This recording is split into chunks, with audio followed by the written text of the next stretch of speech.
Happy Wednesday, happy Wednesday, happy Wednesday. Okay, so I wanted to come and share with you some takeaways that I have been really looking at in working with my clients and looking at where I have been in the past and what has set me up to fail. And in talking to my clients about their wins and the great months they're having and the ones who are struggling, what comes up often, I wanted to share with you my top 3 surprising ways that people are setting themselves up to fail at their health goals, whether it's to gain muscle or to lose weight or increase your health in a way. And so I wanted to I'll give you my top 3s. These are my top 3s, things that I end up in conversations and helping people troubleshoot often. And then of course, I'm not going to just give you the problem. I'm going to give you a way to fix it too. So stay with me, drop me a question, drop me a comment, drop me a smile if you're here with me. And let's do this. Okay. So the first thing that I find that people often set themselves up to fail is that they're only focusing on the number on the scale. So when you're looking at your wins, when you're looking at your success journey, when you're looking at your health journey, it is so much more than a number on the scale. Hey, Christopher. So I wanted to give you some metrics to talk about and think about and look at what you're doing, because the number on the scale is just one teeny tiny part. And honestly, I don't care what that number says. When I can do full-on pull-ups, when I can do full-on marathons, I don't care what the number on the scale says if I end up gaining weight to hit those metrics. So some things that I want you to look at is I want you to think about, are you having more energy? Are you sleeping better? And this is things where you can make a note in the notes on your phone. You can make a note on a piece of paper. Hey, Tamara, thanks for joining. You can make a note on your phone, on your tablet, maybe on your calendar every month. Just make a note. And then when you flip over to the next month, write those same questions on how you're feeling and compare it to the previous month and see what progress you made. Because so often the scale doesn't move or does move for different reasons. And so if you see the scale as the only metric you're measuring your success by, you're probably gonna miss some important things that you could correct or celebrate, and it'll kind of bring you down. So look at, how's your clothing fitting? How is your energy going? Maybe you're running and instead of running half a mile, you ran the whole mile. Maybe instead of using 8-pound weights, you're now using 10 or 15 or 20-pound weights. Maybe you're able to pick your child up when you're playing and not get out of breath. Or maybe you're able to pick them up and you couldn't pick them up before. Maybe you can take the laundry upstairs or down to the basement and not get out of breath. Maybe you're going for an extra walk. Maybe you're feeling so good you're doing an extra workout. Maybe you're enjoying more fruits or vegetables. There's so many things and metrics that you can go by that if you're focusing on just that scale, you're going to miss so much. And it's honestly, I have seen so many people get stuck on that number, miss the fact their body's changing. Like if you do measurements every month and pictures every month, there's some times where the scale stays the same or goes up, and I compare my pictures and my waist got smaller or my arms got more trim. But if I went by only the metric of the scale, I would have said, well, this is not working, I'm going to quit. But because I take pictures every month and have goal outfit that I try on, or because I see, how my energy's going, how my trips to the bathroom are going, am I drinking less coffee, eating less sugar, am I craving less things, am I off medication? Like I'm off 2 medications, celebrate those things and look at those things instead of focusing on just the number on the scale. So that's my first thing is so many people set themselves up for failure by focusing on only the number on the scale. That's just one piece of the whole puzzle, and focusing on just that is really going to beat you down because you need the other data to compare to it. And so that comes into my second thing, and this is, I think, going to surprise some of you, is probably maybe something you've never thought about. And so I don't know, is anybody out there ever, maybe you hit a weight loss goal, you lost 10, 15, 20 pounds, and you went to celebrate that loss by going out to a big dinner, and you get appetizers and mudslides and desserts and all the greasy stuff you've been ignoring and hanging away from, and you eat that food to celebrate what you just lost, right? Has anybody ever done that? I've done that. Like, has anybody ever made a big cake to celebrate their weight loss? Yeah, I've done that in the past. Or has, maybe you finished your workout program and you celebrate by, you leave your Zumba class and you head to Applebee's and get a whole bunch of appetizers, and, maybe you celebrate your working out by indulging in some food, right? So has anybody ever done that? Just me? It's just me. Okay. Well, for those of you, I've done that in the past. Maybe I'm the only one.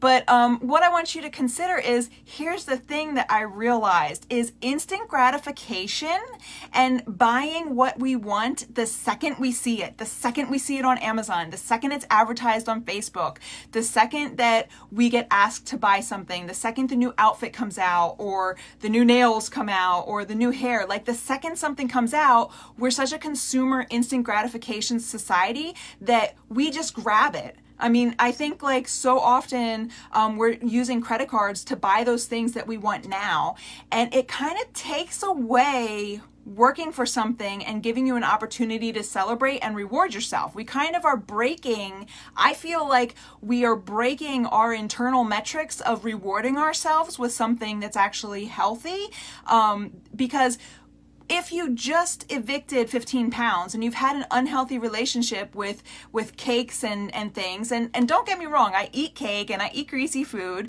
On a weight loss journey, we say like 3 times a week you can have a treat, not 3 days, 3 times. 3 times a week you can enjoy something silly.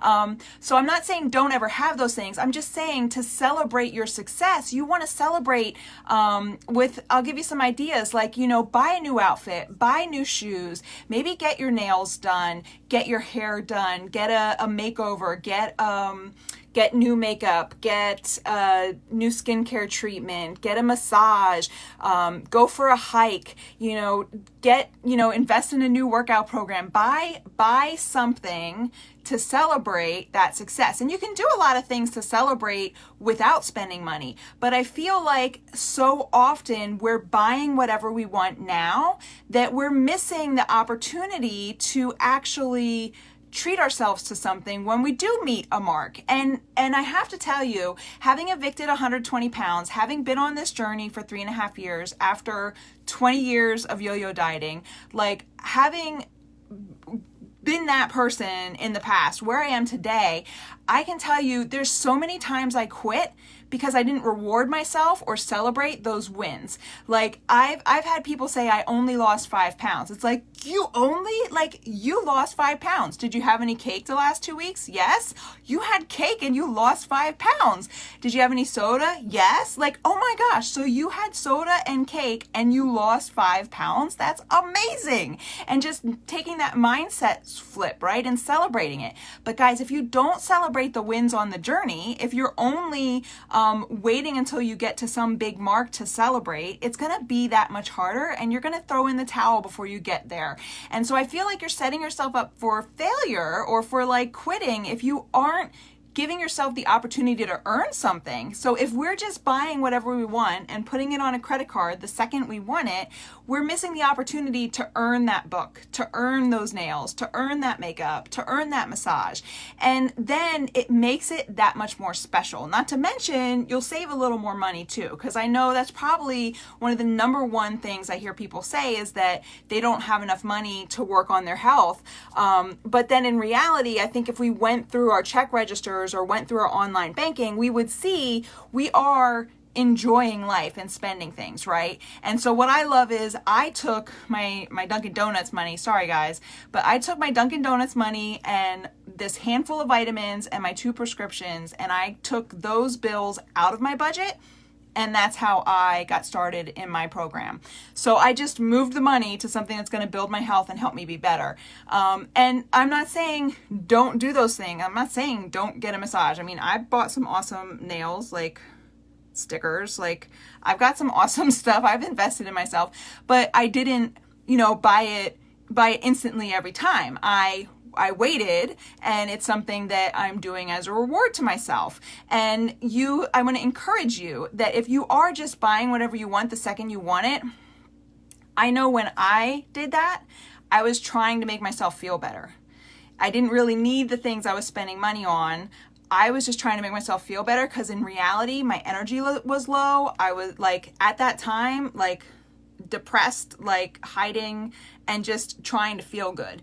And so right there wasn't really a great place to be investing money when you're just trying to feel better, because that's just temporary. It's just going to go away, right? So I want to encourage you to look at how you're spending money and see if there's something that you want to buy that's not a necessity, that you don't need, and use it as a goal. Like, I'm going to buy this for myself and enjoy this when I complete my 21-day program. If you need a 21-day program, we have an awesome new launch happening right now. It'll give you a great deal. It is like, you get the whole nutrition, you get the whole workouts, like you get so much, but I'll talk about that later. Anyway, here I want to tell you about some tips you can do. So I want to encourage you to look at what you're spending money on that's not a necessity, and write down something as a reward to yourself that you're actually going to wait to earn, and that you're not, the next time that you get the ad for the new outfit, you're not going to buy the new outfit just because you can charge it. You're going to buy the new outfit when you do something you promised yourself you would. And that is going to make you show up for yourself and going to help you from throwing in the towel. But I think so many of us are missing those moments of working for something because we're just buying whatever we want as soon as we want it instead of earning it. So that was like, I had that aha moment speaking with a couple ladies, and I just had to share that because I was just like, that's definitely who I was. I was in the past would throw in the towel and give up on what I was doing and then just buy something quick to make myself feel good. Whereas if I didn't make those instant gratification purchases and I actually set them as a reward for myself, I would have shown up. Like, if I can get a whole new $100, cute top and cute bottom workout outfit when I complete my 3-week program, and I promise myself I am not going to spend that money until I invest in my health first and get my program done, I think I might show up every day. Like, do you think that might help you if you actually like worked and worked for it? Now, the first thing, if you're just joining me, the first thing that sets people up for failure is they're only looking at the scale. They're not celebrating non-scale. They're not looking at their energy, their cravings. They're not looking at their pictures. They're not doing pictures, not trying on clothing, not making notes of how their bowel movements are and things like that. They're only focusing on the number on the scale as opposed to the whole quality of life. How are you sleeping? How are you interacting with others? How's your positivity level? How's your stress level? How are you managing your stress, right? So there's so many things to look at besides just a number on the scale. And once you get fixated on that number on the scale, and if that's the only metric you're looking at, there's only so long that you can like negotiate that pain with yourself, right? Before you're going to give up and say it's not worth it. So I want to encourage you, like, set yourself up for success by taking your measurements and pictures every month, keeping track of how often you're going to the bathroom, how much coffee or sugar you need a day, what size weights you're lifting, what size outfits you're wearing, how you feel when you wake up, if you can lift your kids, if you can go up the stairs without running out of breath. Like, note all those things in your calendar or in the notes on your phone, and then check in on them every month and see how you're making progress and celebrate those. I feel like those things are more important than the number on the scale, personally. Then you're also going to make sure that you're not just instant gratification everything, and that you're giving yourself an opportunity to earn non-scale victories, that you're actually giving yourself an opportunity to earn things for completing whatever goal you're working towards. And then a third is, I feel like the number one thing that sets people up for failure is they're trying to do it on their own without a plan. I firmly believe that if you're just doing, like, thinking you're doing healthy and just following, oh, that's a healthy recipe, I'll grab that. Oh, that's a workout here, I'll go do that. Oh, that's a this. Like, if you're just picking and choosing and kind of sort of doing stuff on your own and you don't have a metric to compare it against, I feel like you're setting yourself up for success. I personally would not get in the car and drive to Disney from Pennsylvania to Florida without GPS and MapQuest printed. Like, I still print MapQuest. But I would have those two things in my hands before I went the door to Disney. That's what having a nutrition plan and a workout plan does for you. and your health journey. It gives you a map to get from where you are today, feeling, and helps you get to where you want to be, feeling, size, energy, and helps you catch things. I can't tell you how often I thought, oh, I don't need to track. I'm fine. I'm eating healthy. And I get on the scale the next day, I'm like, how did I gain 0.2 pounds? Like, I was good yesterday. I ate everything fine. Like, where'd that weight come from? Completely forgetting that I had a soda and cake or whatever it was. Completely forgetting that mindless food that I was eating as I walked through the kitchen, because my breakfast, lunch, and dinner were healthy, but I forgot about those things I grabbed off my son's plate. Or I forgot, I didn't realize that when I grab a handful of cashews, instead of measuring them, I'm getting like 4 times the calories in my handful than if I would have measured them out. So I want to encourage you that, if not with me, maybe I'm not the person that you want to work with. I love my group. My group just excites me. Everybody is sharing recipes and results. We were jumping in June and we're like on fire this month. We've got a whole new program out that is specifically made to build muscle, because muscle burns fat. And then right along with that workout, you get over 700 workouts for a year. You get my superfood smoothie for a whole month. And you get both nutrition programs, both my Macros Made Easy, which is like a very structured plan on how to eat and helps you with your portioning. And then you also get my Mindset Freedom course. Both of those all bundled together at an amazing discount. So if you want details on that, drop me a heart, shoot me a message. Let's get you set up, because we're kicking off day 1 on Monday. So you want to jump in there. And I just have loved everybody's results, and it's just jumping in my groups. Like, we're basically just a community that's working together to feel better, and we encourage each other. We celebrate each other. We have a bunch of big celebrations happening tomorrow in our group. We have a whole bunch of people who just started their programs this past week and already seeing results. So we have room for you. But like I said, if not with me, I recommend that you pay someone and you join someone, that you get a plan and you talk to someone so that you can follow a plan and actually get to your results.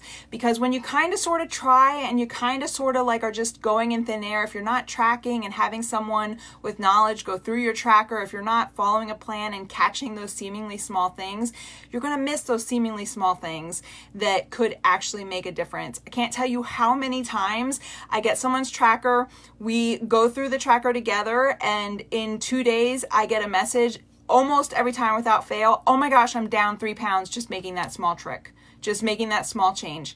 I didn't realize I wasn't eating enough veggies. I didn't realize I wasn't drinking enough water. I didn't realize I was overdoing this. And like, just looking at their tracker and giving them that guidance just helps them get to the next level.